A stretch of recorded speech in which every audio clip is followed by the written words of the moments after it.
Welcome to new blog of Basudas blog. So আজকে হচ্ছে day number 4, day number 4 at Puri. তো আজকে আমরা যাচ্ছি হচ্ছে বিচে, মানে আজকে সারাদিনই বিচে কাটাবো। এখন গিয়ে আমার ইচ্ছা আছে প্যারাসিলিং করার, বাট দেন আমি জানি না আমি করতে পারবো কিনা। দেখি গিয়ে ওখানে টিকিটের কি ব্যবস্থা, বা এখন এলাও করছো কিনা। সো দেখি, যদি পারি তাহলে করবো।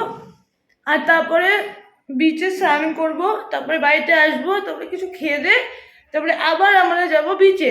তারপরে আজকে পুরো দিনটাই আমরা বিচে কাটাবো। আজকে বিচ ডে আউট। সো আমরা সকাল সকাল বিচে চলে এসেছি। এখানকার ভিউটা এত সুন্দর লাগছে। এখন আমরা চলে যাচ্ছি সেই জায়গায় যেখানে আমরা খোঁজ পেয়েছি যে অ্যাডভেঞ্চার স্পোর্টস লাইক প্যারাসিলিং ওগুলো করানো হয়। তো সেখানে আমরা পৌঁছে গেছি, আর এখানকার ভিউটাও খুব সুন্দর লাগছে দেখতে।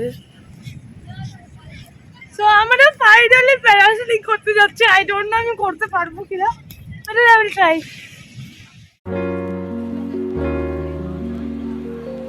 So here is the water sports. তো কোনটা করবি তুই? আমি দেখে নিই একবার। গাইস, প্যারাসিলিং হচ্ছে না, বাট প্যারামোটর হচ্ছে।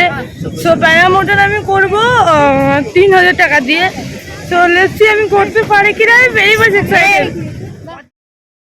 সো এখানে কিছু ফর্মালিটিস করতে হচ্ছিল, মানে টিকিট কাটতে হলো, তারপর তারা আমাকে দিয়ে বন্ড সাইন করালো। যেমন যদি আমার কিছু মানে খারাপ হয় তাহলে they will not be responsible, they will not even be liable for anything. মানে টোটালি আপনাদেরকে নিজের রিস্কেই করতে হবে অ্যাডভেঞ্চার স্পোর্টসটা। So I am finally going.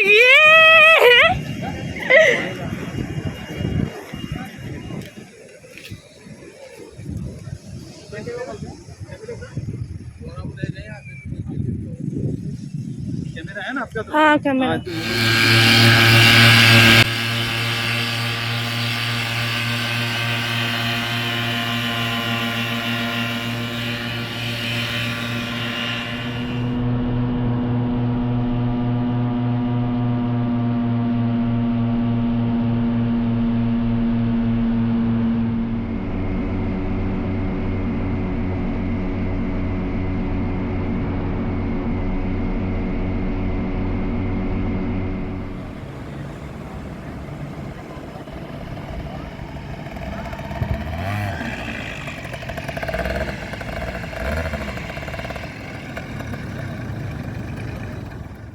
So আমার তো প্যারামোটরিং করা হয়ে গেল। তারপর আমরা কিছু শপিং করেছিলাম, আর এখন আমরা যাচ্ছি স্নান করতে। মানে সমুদ্রে আসবো আর স্নান করবো না, এমন তো হতেই পারে না। সো দেখে আসি।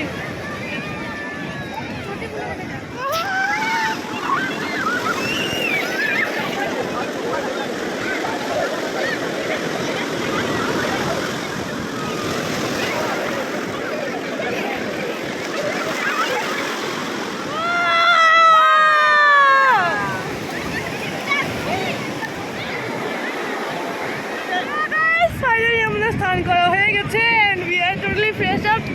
How are you feeling? Very nice. Okay, very nice.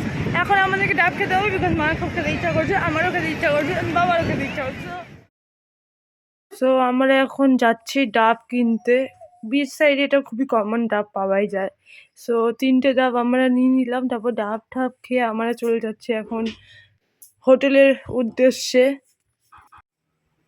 So হেইয়া guys, আমরা অনেকক্ষণ আগেই বিচ থেকে চলে আসি, তারপর রেস্ট নিলাম, ফ্রেশ হলাম, লাঞ্চ করলাম, তারপর আবার রেডি হয়ে পড়েছি, বিকজ আবার যাবো বিচে সানসেট দেখতে। একটু রিলস করবো, ফটোশ্যুট করবো, তারপর চলে আসবো। তারপরে আবার জগন্নাথ দেবের মন্দিরে যাবো, একটু ওখানে বসবো, একটু শপিং করবো, তারপরে তারপরে হোটেলে চলে আসবো।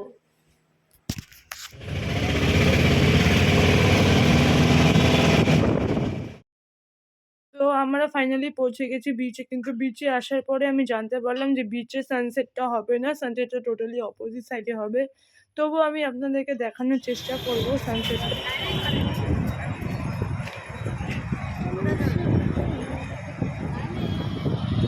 সো এখন আমি চলে যাচ্ছি ক্যামেল রাইডিং করতে। আমি ক্যামেল রাইডিং অলরেডি একবার করেছি রাজস্থান যখন গিয়েছিলাম। সো এখানে গিয়ে আমি জিজ্ঞেস করছিলাম যে এখানকার ক্যামেলরা বসে না কেন। এটা বলে ওদের নিয়ম যে এখানকার ক্যামেলরা বসবে না অ্যান্ড আমাদেরকে ল্যাডার দিয়ে উপরে উঠতে হবে। বাট আমি যখন রাজস্থানে করেছিলাম তখন ক্যামেলসরা বসেছিলেন, তারপরে আমরা ক্লাইম্ব করেছিলাম।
চড়েছি মানে রাজস্থানে, বাট এই উটটা খুবই কিউট, অ্যামেজিং।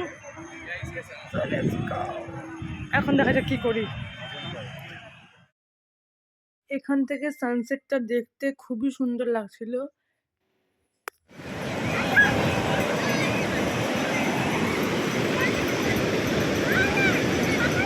এখন সানসেট হয়ে গিয়েছে, এখন রাত্রির ভিউটা দেখতে অনেক বেশি সুন্দর লাগছে। সো গাইজ, আমরা শিলিগুড়ি থেকে এসে পুরীতে শিলিগুড়ি মোমো পেয়ে গেছি। Meeting people from Bagdogra at Puri. It's quite strange, but I have to believe it. আজকে ছিল পূর্ণিমা, তাই চাঁদটা দেখতে কি সুন্দর লাগছে, তাই না? তারপর আমরা সেখান থেকে বেরিয়ে চলে গেলাম কিছু মার্কেটিং করতে। প্রথমেই আমি কিনে নিলাম কিছু গজা বাড়িতে নিয়ে আসার জন্য, আর তারপরেই অনেক কিছু কিনেছি। লাইক প্রথমেই তারপরে আমরা চলে গেলাম একটি দোকানে যেখানে কটকি প্রিন্টের বেডশিট পাওয়া যাচ্ছিলো। আমরা কটকি প্রিন্টের বেডশিট কিনেছি, আরও অনেক কিছুই কিনেছি। যা যা কিনেছি আমি নেক্সট ব্লগে আপনাদেরকে জানিয়ে দেবো। সো ইয়া গাইস, বাড়িতে মানে হোটেলে চলে এসেছি। এখন বাড়ি যাওয়ার তাড়া উঠে গেছে, মানে আর ভালো লাগছে না, বাড়ি যেতে ইচ্ছা করছে, ওই জন্যই বাড়ি চলে আসলো কথাটা। সো অনেকক্ষণ আগে চলে এসেছি, অনেক কিছু কেনাকাটা করেছি, ড্রেসও চেঞ্জ করে নিয়েছি। তো আজকের ব্লগটা এ অবধি। আর পুরী ঘোরা শেষ, পুরী ঘোরার লাস্ট ব্লগ এটাই ছিল। কালকে 2টোর সময় আমাদের ট্রেন আছে। সো কালকে আমরা বাড়ি ফিরে যাব শিলিগুড়িতে। So bye bye, tata, see you again in next vlog, tata.